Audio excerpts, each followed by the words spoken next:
Everyone has a story to tell. What's yours? Up next on Carpe Diem.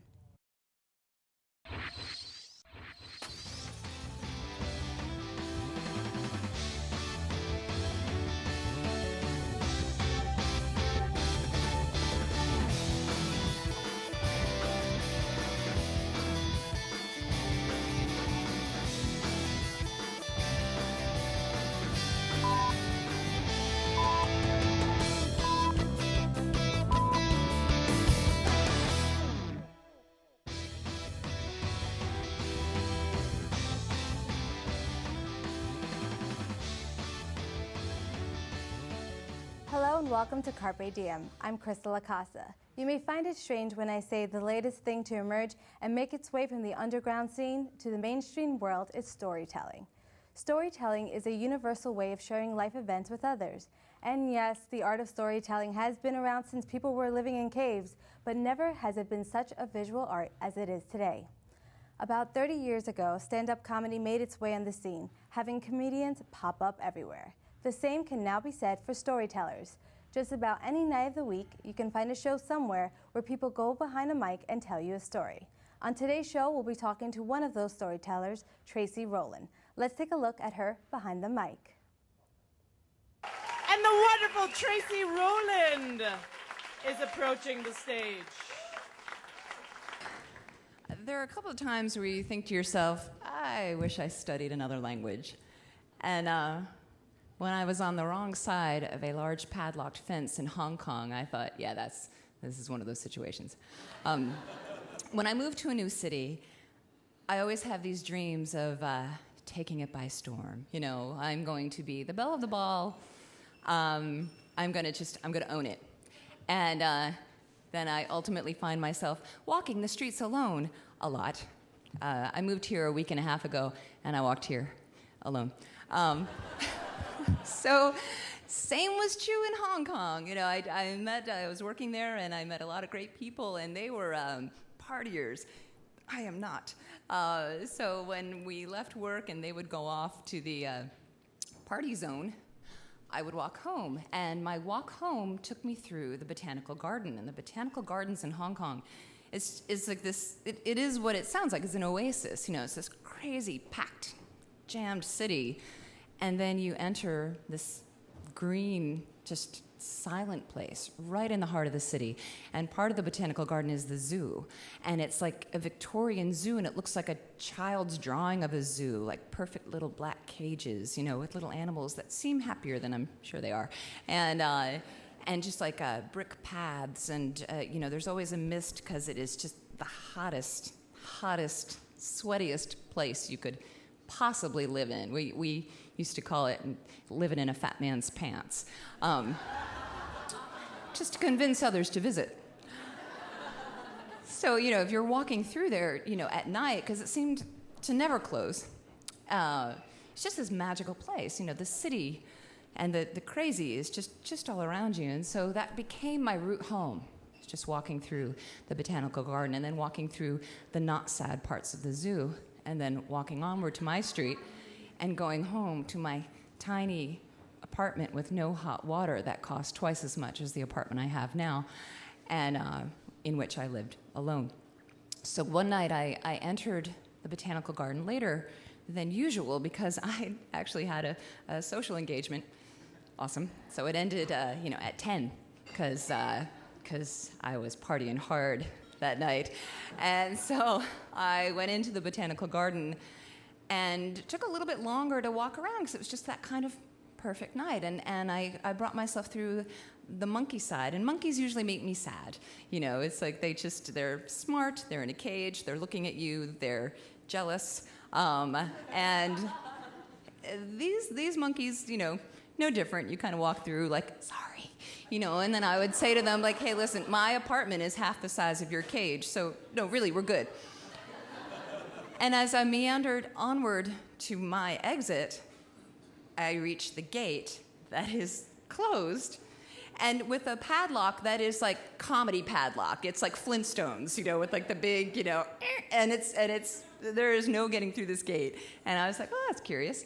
I guess they're just doing work on the gate, you know. And never occurs to me that the zoo closes. So I walk back to the front gate, and there's another comedy padlock. And I had just timed it so that when I entered, the guy with the padlocks shut it and was just like, I guess, 5 steps behind me, locking all the gates, and then was nowhere to be found.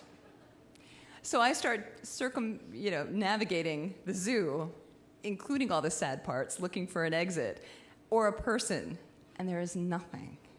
And it is me and the monkeys and these plants that no longer seem exotic. They seem kind of creepy because now it's just these lights and the mist and the plants and the shadows and me. And so I keep walking. I'm thinking, well, I'm used to this. I've walked a whole lot in this city. Why not walk all night?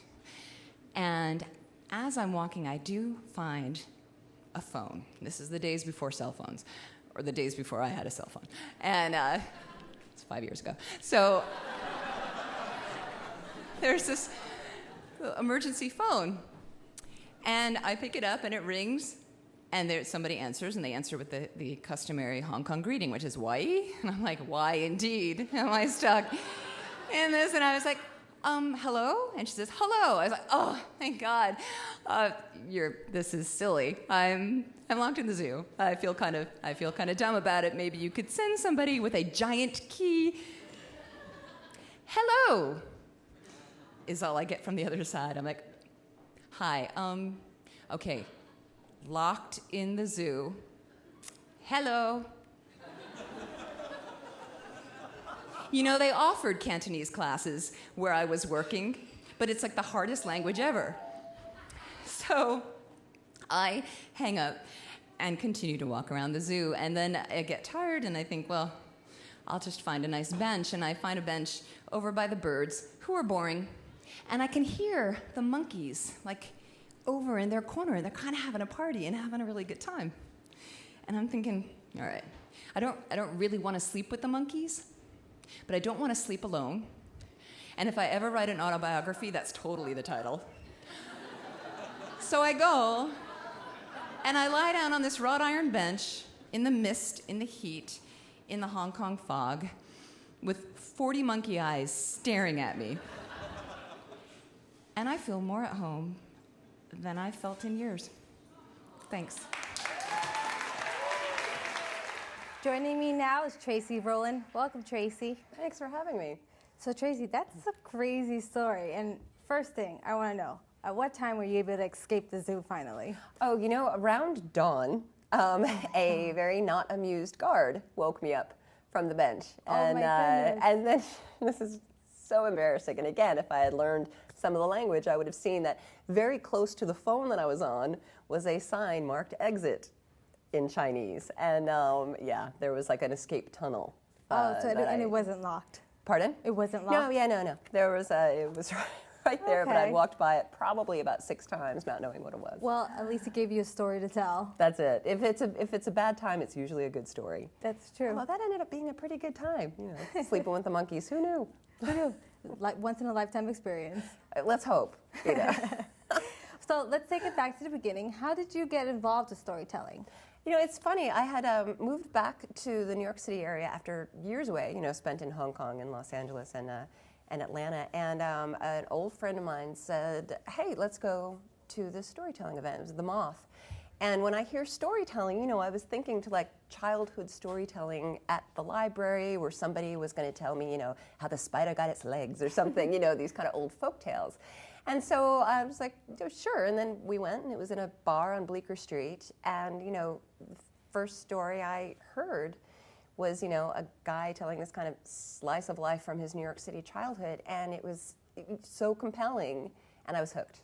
And I didn't think this existed, even though, as you mentioned in the intro, it's existed since we were in caves. So how long from that moment did it take you to get involved in storytelling? It took me years. It took me probably at least 2, possibly 3 years to really work up the courage. So I started going. I was a story groupie, and I went every chance I got. And at that time, it was maybe twice a month you could find a storytelling event, and then it really snowballed, to where you can find them everywhere now. But it took me a while, and my first time on stage, and I have the recording, you can barely hear my story because my voice is trembling so much.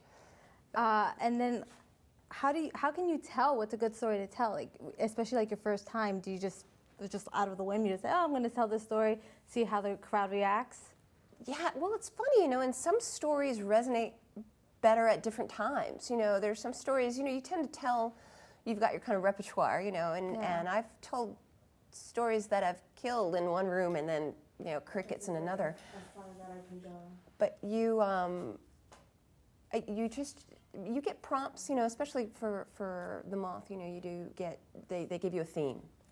And then that kind of gets your head thinking, well, what's happened? And, we all have stories, and it's just a matter of kind of teasing them out. Like, I don't know about you, but like at Thanksgiving at my house, we stay around the table for hours, and it's not about the food, heaven knows, and it's because it's a family of, people with stories. Oh, Dad, tell about that time, or don't get Grandpa. Oh, remember when? And yeah, all this, yeah, right. definitely. Or don't get Grandpa started on the war. We'll be here all night. So I mean, everyone's got stories. And so when you do your storytelling, are all your stories true, or do you fabricate some things? They're true. I mean, that's the key to it. They're true. You do tend to condense, and move time around. Like the story that you just told, there are other things happen in the course of the night, but that don't matter, or things happen in different order, and you try to, your goal isn't to fool anybody, but to make it easier for the audience. A lot of times if there's sort of 5 people involved in the story, you'll turn it into 2, just to not clutter people's heads with details that really don't matter. All that really matters is kind of the action and then like the person. So yes, they are true, but they are massaged into a story. How do you remember all the details to your story? Do you keep a journal? Do you write it down? Do you have like cheat sheets when you tell the story? You cannot have cheat sheets. No? You're up there alone. So I wish I journaled more. Because I'll remember something and be like, wouldn't that have been great if that diary that I got for my birthday was ever actually filled in this time, so you are drawing on memory. And I'll ask family, and because I asked my mom recently, I was working on a story, and I said, remember in 3rd grade how I got locked in the storage cabinet a lot, by the teacher? Were you ever told about this? And my mom said, yeah, what's your point? So you end up, kind of interviewing people, and the story is your truth, so how you remember it, and you've even, stories that your family tells, they evolve over time, and your uncle's stories get better the more he tells them, and, so I wish I kept journals, is all. I think I would have had a lot more detail. Are your stories like always your own, or do you tell stories like, oh, do you know what happened to my mom this one time, and kind of you take it in your perspective? No, because then that's her story. Yeah. So elements of that will come in. If my mom, much to her dismay, comes up in my stories a lot, because she's a really interesting character. She was a single mom. She came to New York as a nurse and then was a model, and then but can like rewire an entire house. So a lot of who she is informs who I am, but I'll allude to like things like that, but that's her story to tell. Well, Tracy, earlier you got to tell us a story about one of your first jobs out of college. Let's go take a look. It was game show week at the Howard Stern show, which for me meant one thing. I would be dressing up strippers. My title on Howard's very first TV show was associate producer, but really I was a stripper wrangler. And when I wasn't dressing them up as nurses or Nazis, I was buying trampolines and pogo sticks for them to bounce on during commercial breaks.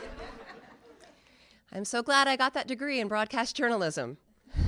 But this week was going to be different. We weren't going to do stripper Family Feud or Hooker Price is Right. No. We were going classy, and we were doing What's My Line with Kitty Carlisle Hart and Arlene Francis, the original panelists on What's My Line, who are now pushing 80, but were considered, television legends. And so this week, when I walked past the doorway of the newsroom where I had interned and started my career and really learned my journalism chops. This time I wasn't going to be pushing a prop cart filled with inflatable sex dolls, trailing a girl on a leash. This day, I could hold my head up and really know that I had made a great career decision going from the news to Howard Stern. And things changed during the week as we got the show ready, and instead of What's My Line, it became What's My Secret? And Kitty and Arlene had to figure out the secret of our mystery guest. It's kind of a basic, standard, old school game show trope. And our mystery guest was going to be mystery guests. And they had to figure out that the secret to these two guests was that they were twins joined at the head. And in Howard's defense, the humor here was not the deformity, but was the reaction shot of Kitty and Arlene as the secret was revealed. Because giving two octogenarian television legends a heart attack is a priceless television moment. And we lived for those. So the talent booker, rustled up Kitty and Arlene and pulled them out of retirement, and she tracked down a set of twins joined at the head.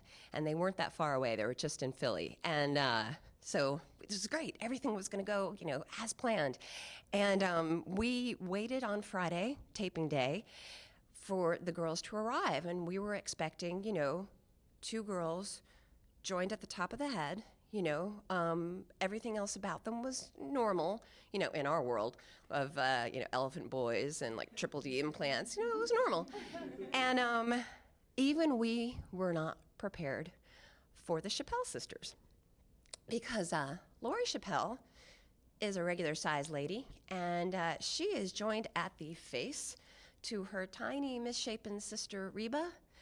And Lori pushes her around on a modified bar stool, and they face in opposite directions. I do believe they share an eye. And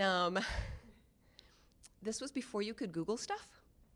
So when they arrived, the whole building on Friday taping day, everybody over at Channel 9 was pretty much, pressed against the window going, what's Howard got in store today?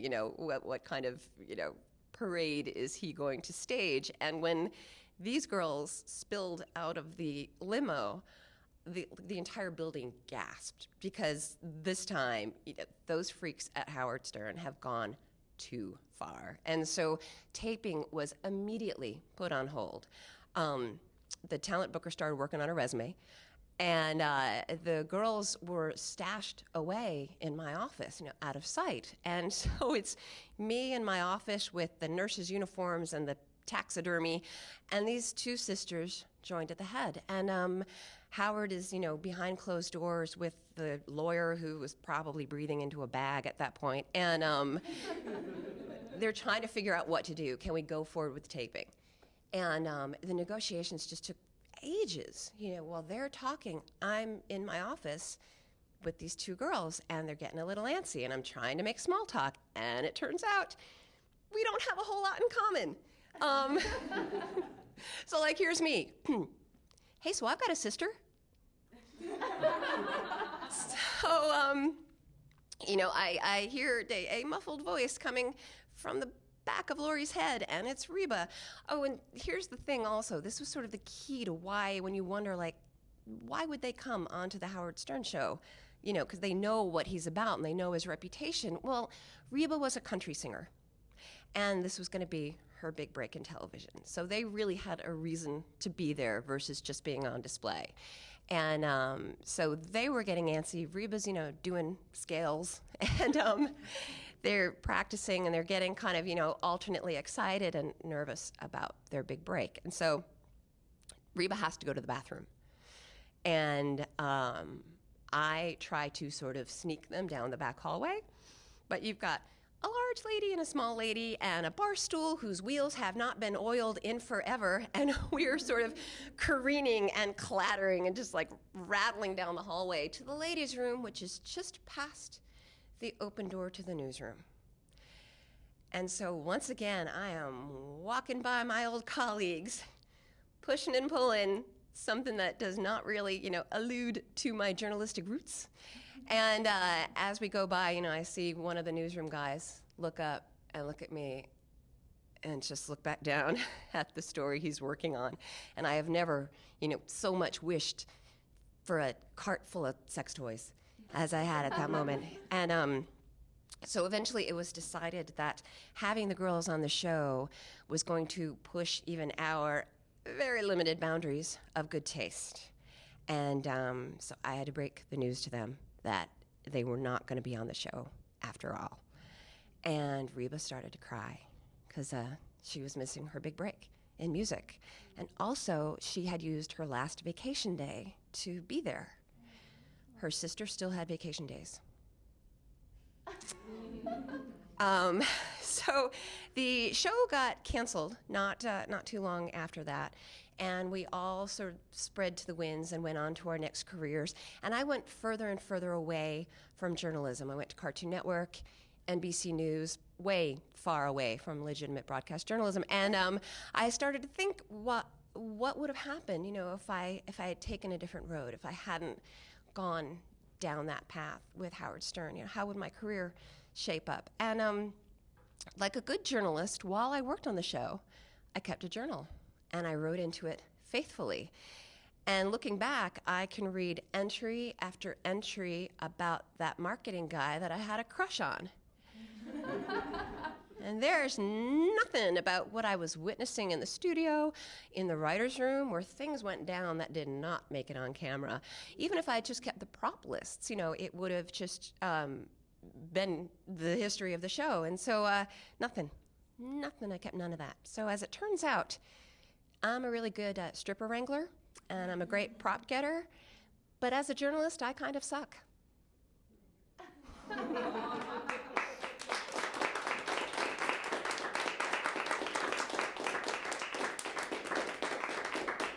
That's a crazy and wild story, Tracy. People don't get it that, people don't know that you're just a storyteller by night. You actually have a day job in the broadcast business. Yeah, no, my day job has very little to do with storytelling. But you seem to include it in your storytelling. Oh, yeah.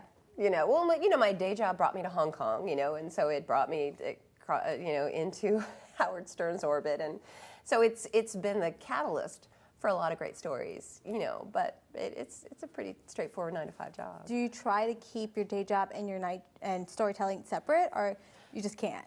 No, and it's really each kind of informs the other. Storytelling has been great. I started teaching not too long ago, and really on the strength of storytelling. It's like if you can stand in front of a room and kind of convey, it helps a lot. And in any time you're working, because I do work in television, and even though I'm just doing 30-second promos, for shows, you're telling a story, in 30 seconds, trying to make it compelling to get people to watch the show. So I really feel like it informs all of our lives, to some degree. So your day job's basically another version of storytelling. Tiny little stories with way more marketing speak than I would put into my actual story. More logos. But you would say your storytelling by night, I guess, is more liberating? Oh, yeah, absolutely. It's funny. It's really changed. It's made me happier during the day because I don't feel so constrained, when you've got so many managers and people, telling you exactly what this 30 seconds needs to be and the parameters it needs to be in. And then, I can go elsewhere and actually, be a little freer. So, yeah. But with storytelling, are you given a time limit that you have to tell your story in, let's say, 5 minutes, or? Usually, yeah. And I have to say that actually is good. Stories are better when they're shorter. I've told, the story about the Howard Stern show. I told it at the Moth, where they kind of whistle you off at 6 minutes, which is great because I told it earlier in sort of 10 and 11 minutes. And I got to tell you, that extra 4 minutes, not necessary. You tend to just add details that don't matter. So when you're given a time constraint, you get to the point. And you identify who's important. So this goes back to what you were saying earlier about compressing your stories, eliminating certain characters that really didn't add to the story. Yeah, and so it's easier to do when you've got a time constraint. You can really just kind of, How do you determine what to talk about? Are you given a theme before you go to the venue, or? Yes. Yeah. The themes are are absolutely just, important, you know, to kind of prompt you. And sometimes the theme won't really be what you think it is. You know, there was a story event that I wasn't going to tell at. The theme was spirit. And I'm like, I see no ghosts. You know, that's my grandmother's story. She sees all the ghosts. And then I was asking a friend, hey, are you going to tell a story for spirit? He's like, yeah, I'm going to tell that story about the rendezvous with the cheerleader. And I was like, oh my gosh, right, cheerleading. And it reminded me of a story I'd tried to forget of my most embarrassing day in high school involving me in a cheerleading uniform and big flowery granny panties and Oh my goodness. and so I kind of winged it that night, and it wasn't a perfect story, you know. I had just kind of scribbled it down, you know, an hour before, but I did get the entire audience to join me in a cheer. Oh, So that was fun. So, you know, that was where a prompt burbled up something that I had long since suppressed. And usually those kind of uncomfortable things from your childhood end up being the best stories. You know, you just look at them at a slightly different angle, and then you kind of own it. And they're more fun when you're not the hero. Yeah. You know, they're more fun when you've got egg on your face. How often do you get to perform? Sometimes as often as, you know, 2 or 3 times a month. Now, you know, that I've sort of gotten involved, and people will ask me, you know. The Moth has become so crazy popular that, you know, it's a put your name in the hat situation. There's 40 names in the hat and 10 get picked. So I can't depend on the Moth to actually get that opportunity. And so there have been so many things branching off from there that I will actually get asked to perform, you know, at least once a month. Once a month. And Yeah. how often do you get to go? Sorry, we're running out of time, but quickly, how often do you get to go and sit in as an audience member? As often as I can, Oh, because that's great. that's how you learn. Well, thank you for joining me. Unfortunately, we did run out of time. But if you would like to find out more about Tracy, visit her blog, tracyrowland.wordpress.com. To learn more about storytelling in the NYC area, visit nycstorytelling.wikidot.com or join the Facebook group NYC Storytelling. If you would like more information about Carpe Diem, please call us at 973-655-5158 or email us at the email address on your screen, carpediem@mail.montclair.edu.